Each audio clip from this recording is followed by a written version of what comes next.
네, 사랑하는 부성부 가족 여러분 안녕하십니까? 박우일 목사입니다.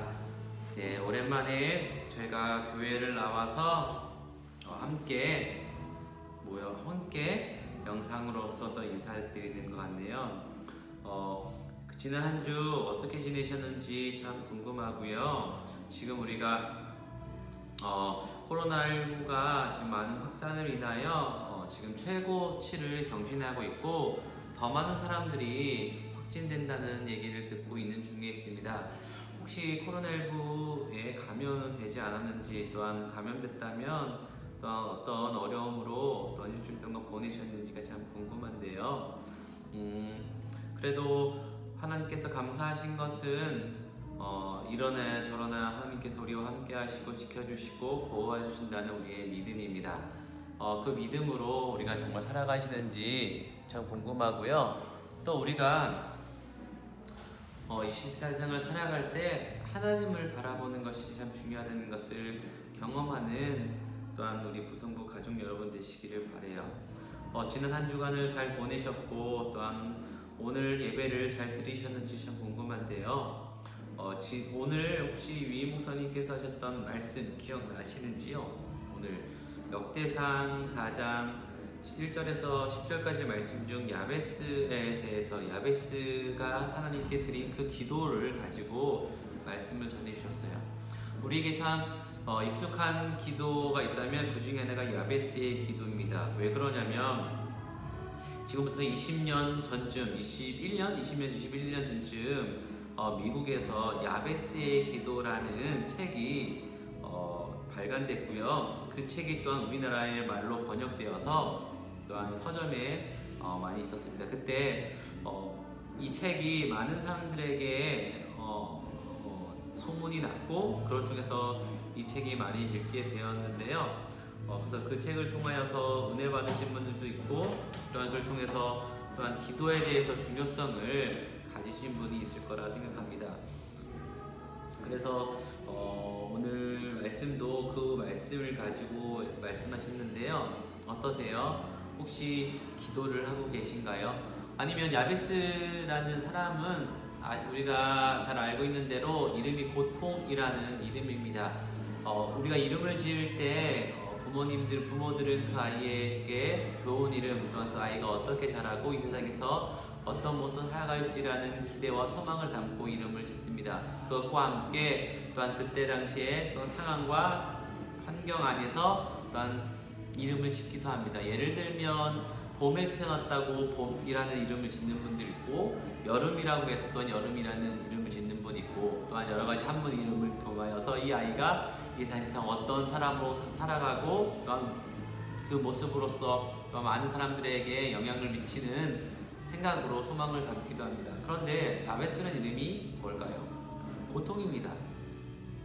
이걸 통해서 그 어머니께서 얼마나 고통스러운 순간에 그를 낳았는지를 우리는 알 수 있고, 또 그걸 통해서 그의 인생이 또한 앞으로의 삶이 얼마나 고통스럽게 살았는지를 우리는 추측할 수가 있습니다. 하지만 중요한 것은 야베스가 그 고통 속에서 멈추지 않았고, 고통 속에서 어떻게 보면 삶을 포기하지 않았고, 그 고통 속에서 모든 것을 누구에게 집중했냐면 하나님께 집중했다는 거죠. 그는 하나님께 아뢰었습니다. 이 아뢰었다는 것은 히브리어고 카라인데 소리쳤다는 거예요. 울부짖었다는 거예요. 왜 울부짖었겠습니까? 이 고통에서 벗어나게 달라고 그냥 기도하는 것이 아니라 정말 내 마음에서 있는 모든 울분을 다하여서 하나님께 쏟아냈다는 거예요. 우리가 이 세상을 살아갈 때 우리의 여러 가지 아픔과 원망이 있을 때 사람들에게 쏟아붓는 사람들도 있어요. 맞죠? 그러나 야베스는 그것을 누구에게 쏟아부었냐면 하나님께 쏟았어요. 무엇으로? 기도를. 그러니까 승화시키는 거죠. 그 고통과 아픔을 불만으로 쏟아내는 것이 아니라 하나님께서 나에게 복을 주셔야 합니다. 하나님께서 나와 함께 하시고 하나님의 손이 나와 함께 하셔야 합니다. 그러니 이 환난과 이 근심에서 주님 벗어나게 되려고 야베스는 기도했다는 겁니다. 그 기도를 통하여서 하나님께서 뭐라 하셨냐면 허락하셨다. 뭐라고 했냐면 하나님이 그가 구하는 것을 허락하셨다라고 이야기합니다. 하나님께서 들어서 응답해 주셨다는 말씀인 거죠. 우리도 이제 생활할 때 이런 포기하진 믿음, 무엇에 대한 하나님에 대한 또한 기도를 포기하진 믿음으로 살아가시기를 바래요. 그 믿음이 우리를 살리는 것이고 우리의 고통과 환경 속에서 어려운 환경 속에서 우리를 살리는 힘이 될 것입니다. 그러면 이제 우리가 오늘 말씀을 나누려고 합니다. 오늘 말씀은 무엇일까 하보니 우리가 지금 교회력으로 무슨 절기를 보내고 있으신지 알고 계신가요? 네, 바로 사순절입니다. 사순절 많이 들어보았죠? 어떠세요? 사순절이라는 단어를 들으면 어떤 생각이 드십니까? 어떤 이미지가 드세요? 제가 지금 셔츠를 보라색을 입었는데 이 색이 사순절을 의미하는 색깔입니다. 이 색깔이고 또한 사순절은 그 말처럼 40일이라는 숫자가 우리에게 친근하게 다가옵니다. 40일 동안 보내는 건데요. 그러면 초대교회에서는 이 사순절을 어떻게 보내는지 또한 그들의 그 신앙 안에서 또한 우리가 어떤 사순절을 보내며 이때 우리에게 유익이 무엇인지를 우리가 살펴보려고 합니다. 그러면 우리 무성부 가정 여러분들은 이 사순절 기간에 어떤 일을 보내고 계신가요? 아니면 사순절 하면 생각나는 것과 떠오르는 것이 있으실까요? 우리가 예전에 제가 목사가 되기 전에 성인학을 공부하기 전에 중고등학교 시절이었죠. 사순절은 어디에 초점했냐면 예수님의 십자가에 초점을 맞췄습니다. 맞습니다. 이 사순절을 통하여서 우리가 집중할 분은 바로 예수님입니다. 예수님의 십자가에 대한 우리가 묵상입니다. 그러나 그것과 함께 하다 보니 십자가가 고통스럽다 보니 어떻게 해요? 우리도 그 십자가 앞에서 우리가 고통을 느끼기 위하여 여러 가지의 행동을 많이 합니다. 그걸 통해서 이게 경건한 마음에 사는 거 좋지만 그 고통이 그 자체가 되어서는 안 된다는 거죠. 그리스도인들은 이 사순절을 고통에 매여 있는 것이 아니에요. 십자가는 당연히 고통, 예수님께서 당하신 십자가는 고통입니다. 당연합니다. 그러나 우리가 고통에 머물리는 거 아니에요. 예수님의 그 십자가를 우리가 잊지 말라는 거고, 그렇다고 우리도 그 고통 속으로 들어가라는 거 아니에요. 그래서 그래서 고행이라고 하죠. 내가 아픔을 주고 나에게 하는 것은 위험하다는 생각인 거죠. 우리는 금욕주의가 아닙니다. 금욕주의도 하나의 이단적인 요소가 있고요. 잘못된 모습이거든요. 그러니까 우리가 예를 들어서 금식하는 거 좋습니다. 그러나 우리가 이 금식을 왜 하는지를 알아야 되는 것이고, 우리가 또한 예를 들어서 요즘 많이 하는 게 미디어 금식을 하는 또 함께 미디어를 끊고 하나님에게 집중하는 건데, 왜 이것을 끊음으로써 절제함으로써 하나님을 더 기억하고 다가가는지를 생각해 보아야 된다는 거예요. 그 고통과 그 행동에 집중하는 것이 아니라 그걸 통하여서 그 무언가를 바라보아야 된다는 거예요.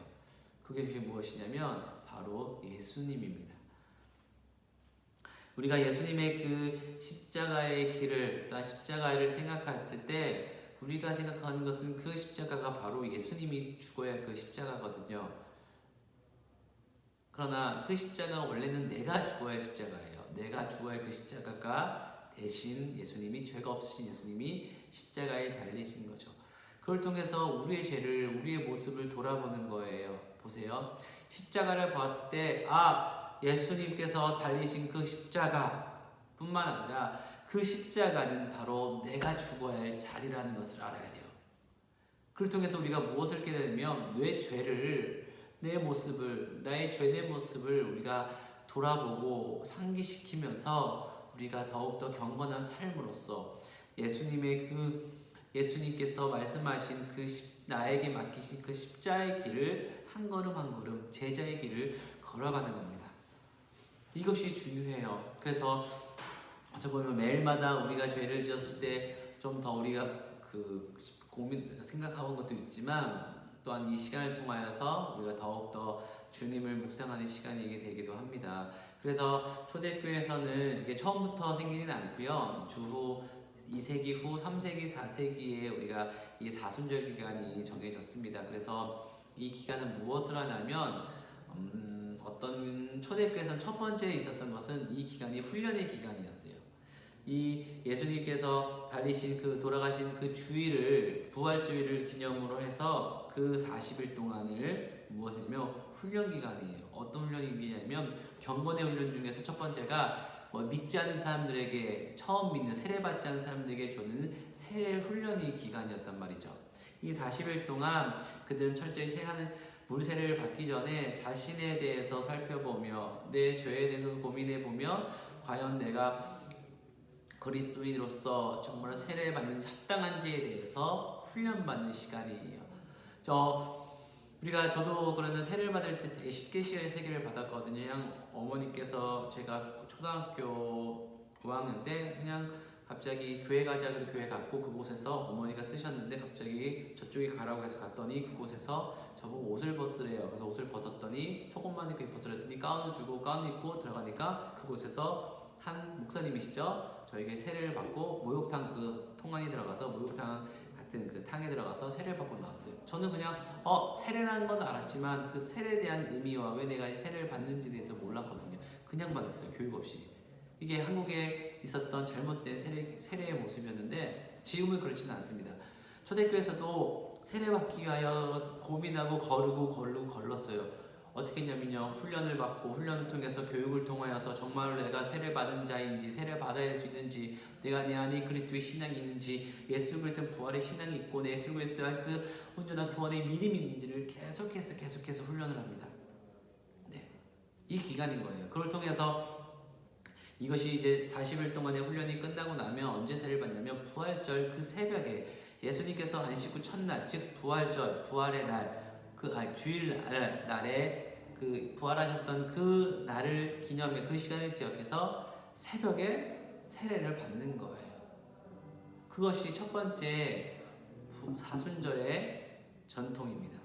그러나 그렇게 초대교회에서는 그것이 이제 종교 박해받는 순간에서는 세례받는 것이 쉽지 않기 때문에 계속해서 그 세례받는 사람이 나타났지만 325년 콘스탄틴 황제가 국교를 만들부터 그 후부터는 이제 국가의 교회가 되다 보니까 세례받는 사람들이 많아졌다는 것. 그러다 보니까 세례받는 사람들이 중세 이후로는 세례받는 사람들이 많이 줄어들었어요. 왜냐하면 다 유아 세례를 받기 때문이죠. 그러니까 세례를 받고 세례받는 사람 없으니 훈련을 할 수 없다 보니까 어떻게 바뀌었냐면 전통이 이것이 예수님에 대한 십자가에 대해서 고민하게 된 더 집중하는 시간이 되었던 거죠. 그러면서 또 우리가 지금 했던 것처럼 고행이나 우리의 경건의 모습을 살펴보게 되었다는 거죠. 이것이 잘못된 것은 아니죠. 하나의 그 안에서 일어나서 또 다른 문화를 또한 신앙을 보여준 거지만 우리가 그곳에 함몰되어서 살아가는 건 아닌 거죠. 중요한 것은 이 40일 동안에 우리가 주님을 더 생각하는 것이고 그 고통에만 머무는 것이 아니고 내가 그 고통 받아야 할 내 그 자리가 예수님께서 죽으셨다는 것을 기념하며 감사하며 우리가 더욱더 주님 앞에 한 걸음 나아가고 두 걸음 나아가고 십자가 앞에 나아감으로써 나에게 맡긴 십자가를 지고 주님의 그 길, 좁은 길을 걸어가는 것이 이 사순절입니다. 그래서 이 사순절기가 우리가 해야 할 것은 평소에도 해야 되겠지만 더 중요한 것은 그 복음서에 대한 말씀을 읽고 과연 예수님께서 그 마태, 마가, 누가, 요한에 대한 말씀을 통하여서 정말 그 삶을 다시 한번 돌아보고 예수님이 그 몸은 믿지만 그 모범으로 머무신 거 아니라 내가 배워야 하고 주님께서 했던 그 말씀을 그대로 생각하고 묵상하고 삶에서 살아가기 위해 부단히 노력을 해야 된다는 거예요. 이것이 바로 그리스도인입니다. 그리스도로 살아가는 거 쉽지 않아요. 맞죠? 어떠세요? 그리스도인 살아가는 거? 말로만 그리스도인들 사는 것이 쉽습니다. 그래서 그 신학자는 무서운 것이 무엇이냐면 무늬만 그리스도, 썬데이 그리스도인이 무섭답니다. 교회는 다니고 있지만 왜 그들이 교회에 나오는지를 정확히 모르는 거죠. 습관적으로 나요. 습관 나쁜 건 아니에요. 이 습관이 거룩한 습관, 좋은 습관이면 우리에게 삶에서 유익이 되지만 그것이 신앙 안에서 하나의 외식이 되는 거죠. 그러다 보니까 예배의 감격도 없고 예수님에 대한 구원에 대한 확신도 없고 그냥 나오는 거예요. 마음 편하게. 안 가면 찝찝하고 가면 그래도 편하게 그 활동할 수 있으니 그러나 정작 그 안에 그 주님에 대한 그 믿음과 신앙은 없다는 거죠. 그렇기 때문에 우리가 이 사순절 계속해서 고민해야 되지만 이 사순절을 통하여서 우리가 우리의 신앙을 돌아볼 수가 있는 거죠. 그래서 복음서를 보고 또한 그 말씀을 통해서 나에게 주신 말씀을 기억하며 또한 우리가 다시 오실 예수님을 생각하는 거죠. 그리고 부활하신 주님. 왜냐면 다시 살아난다는 것은 내가 죽을 때 살 수 있잖아요. 죽지 않으면 살 수가 없잖아요. 사는 건 없어요. 내가 살고 있는데 어떻게 또 살아날 수가 있어요. 부활한다, 다시 살아난다는 것은 내가 죽어야 할 때 산다는 거죠. 즉 삶과 죽음은 반대의 모습이잖아요. 그래서 내가 얼마만큼 예수님에 대한 그 죽음에 대해서 묵상하고 그 죽음, 내가 죽어야 할 그 자리에 내가 죽지 않고에 대해서 돌아보면서 그 십자가와 함께 주님의 그 말씀을 묵상할수록 바로 우리가 부활에 대해서 다시 한번 감사하게 되고 부활에 대해서 우리가 확신하게 되고 부활에 대해서 우리가 더욱더 감사하며 살아갈 수가 있는 거죠. 얼마나 우리가 그걸 생각하냐에 따라 다른 거죠. 예를 들어서 그거에 대해서 생각하지 않으세요? 부활절은 그냥 부활절이에요. 예수님 살아나셨네. 아, 예수님 살아나셨어 라고 끝나는 거예요. 그게 무서운 거죠. 그렇게 되면 하나의 종교가 된 겁니다. 기독교 종교지만 또한 그 종교로 우리가 다 차원을 얻고 신앙이거든요. 그러니까 우리가 종교가 세상에 말하는 종교가 맞지만 그 종교를 뛰어넘은 우리가 신앙을 그래서 삶이 돼. 그래서 우리가 뭐라고 해요? 신앙생활. 종교 생활이 되는 것이 아니라 신앙 생활이 돼요. 그래서 기독교는 종교이면서 신앙인 거예요. 신앙인 건 뭐예요? 삶이잖아요. 살아내야 되는 거. 그것이 바로 우리 그리스도이고 기독교이며 또한 그 부활절을 누리며 살아가는 것입니다. 그러니 지금 부활절 두 번째 주일을 저희가 이번 한 주부터 보내겠고요. 그렇게 보면 아직까지 2, 3, 4, 5, 6, 5주 동안의 시간이 있습니다. 그거는 고난주간을 포함한 기간인 건데요. 그 기간을 5주 동안의 기간을 통해서 우리의 경건의 모습을 돌아보시기를 바랍니다. 코로나19로 인하여 예배가 무너졌다면 다시 예배를 회복하시고 또한 기도하는 자리가 부족했다면 다시 기도로 회복하시고 또한 말씀에 대해서 우리가 등한시했다면 다시 말씀을 가까이 하고 이것이 내 하나의 또한 고행이 되는 것이 아니고 과제가 되는 것이 아니라 내 삶에서 내가 당연히 해야 할 우리의 경건의 모습으로 회복되시기를 바라요. 그러면 그 어느 해보다 이 사순절이 나에게 은혜로 다가옵니다. 보세요. 말씀 예배를 통하여서 내 감격이 늘어나면 내 안에 예수님에 대한 사랑이 많아질 것이고 그걸 통해서 하나님과의 기도가 할수록 깊어질수록 하나님에 대한 그 놀라운 사랑과 사귐을 경험하게 될 것이고 그를 통하여서 우리가 또한 더욱더 주님의 그 자녀로서 십자가의 길로 나아갈 수 있기 때문입니다. 그러니 우리 부성부 여러분들 오늘 사순절 대해서 들었고 나눴습니다. 1년에 한 번씩 돌아옵니다.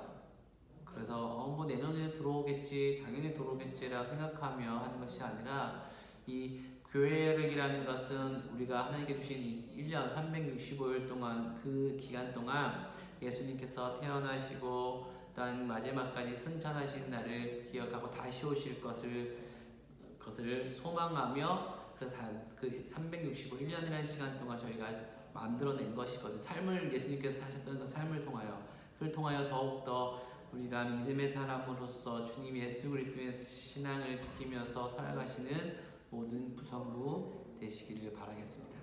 그러면 오늘 말씀 감사하고요. 다음 주에 또 만나 뵙도록 하겠습니다. 감사합니다.